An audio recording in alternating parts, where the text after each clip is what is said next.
Good morning, students. Today I am here in front of you with the second part of lesson number 3, Journey to the End of the Earth. As we have discussed earlier, that how Antarctica is the best place to visit to know the Earth's present, past, and future. How it appeared, how the human civilization affected.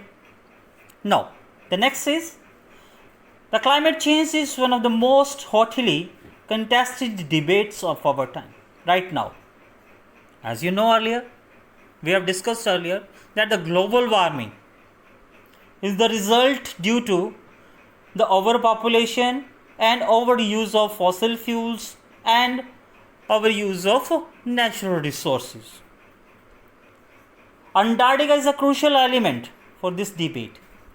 When we see here the glaciers retreating, ice shelves collapsing, we begin to realize that the threat of global warming is very real. Antarctica is crucial from another point of view also. It holds in its ice shelves or ice cores 500,000 years old carbon records which lie trapped in its layers of ice. Thus, if we want to study and examine the Earth's past, present and future, Antarctica is the best place to go. Antarctica is also a perfect place to study how little changes in the environment can have big consequences. Take for example, as there is example of phytoplanktons.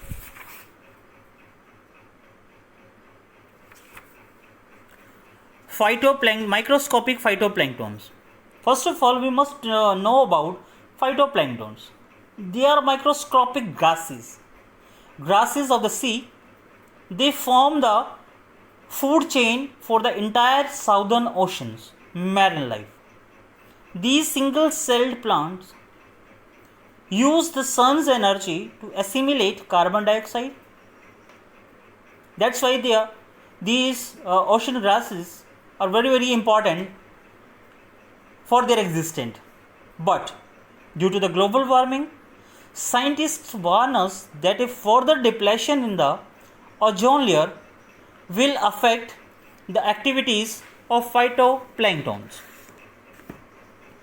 Means scientists warn us that the further depletion in the ozone layer will affect the activities of phytoplanktons. And you very well knew that how ozone layer depleted. It will in turn affect the lives of all marine animals and the birds of the region. From this example, we can learn the lesson that if we take care of small things, the big things will take care of themselves. The writer says that Students on Ice was highly useful. Students on Ice program. He said that I was working with Scholasky's aims to exactly this by taking high school students. Now, what is Students on Ice?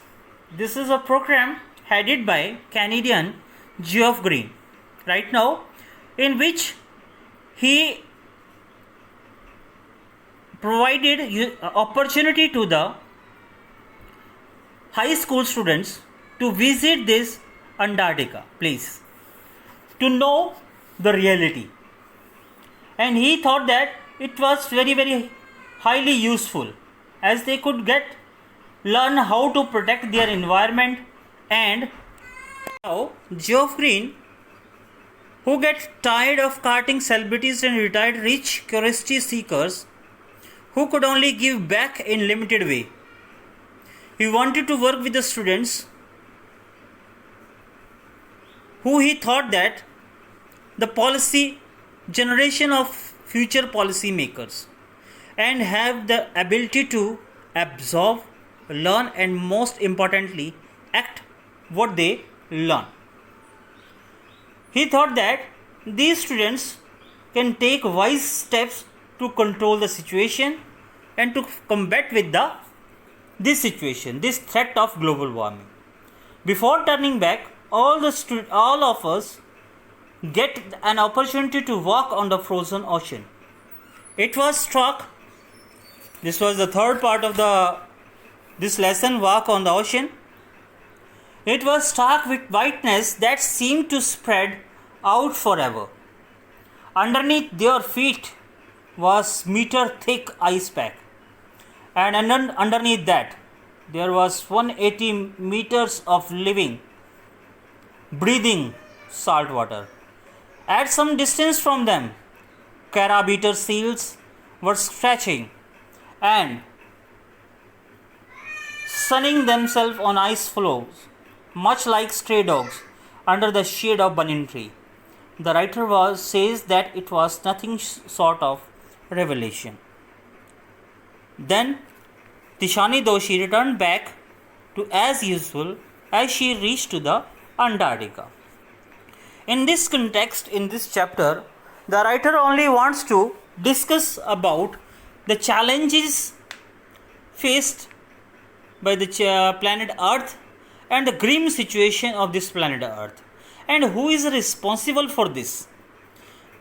She said that only human civilization, human beings are responsible for this destruction, this type of situation, and only human beings are responsible to improve this situation, no any other creature. If we can use all things wisely, all the resources wisely, we can improve the drastic situation of our planet Earth. So it is our moral and ethical responsibility to use all the resources wisely and act accordingly. Not to overuse anything which cause harm to us, control over the rapid growth of population, control over unmitigated use of fossil fuels and other things.